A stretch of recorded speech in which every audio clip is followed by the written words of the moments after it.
Ставен под контрола големиот пожар во Пехчевско, но на терен се уште има дежурни екипи со цел да не се разгори повторно.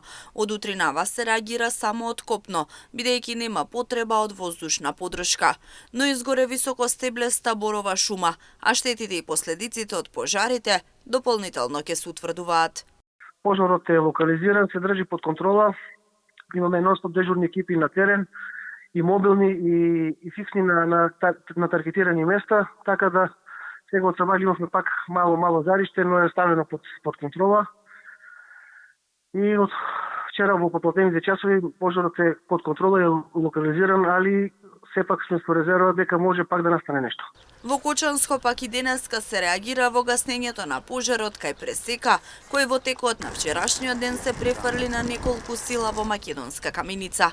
На терен се пожарникари, доброволци, припадници од национални шуми. ДПД Кочани заедно со територијална противпожарна единица на Кочани излегува со 9 пожарникари и 3 возила. На помош ни дојде екипа и од територијална противпожарна единица од Каменица и национални шуми Кочани со по едно возило. За жал не можехме да оставиме под контрола огромен вчерашниот ден и имаше потреба од дополнителни луѓе и возила, така да некаде во 13 часот уште 2 екипи со по 4 пожарникари од ДПД Кочани и ТПВ Кочани со и 2 возила се упатија кон Пресека.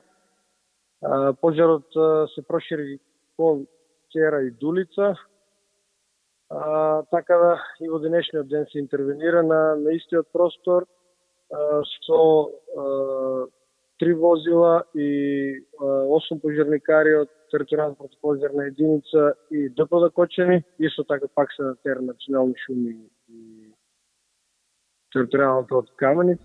На терен беше пуштено и новото возило на доброволното противпожарно друштво Кочани. Од друштвото апелираа до хуманите граѓани кои се во можност да донираат средства за возилото да може да се опреми и на тој начин да се делува во гасењето на пожарите.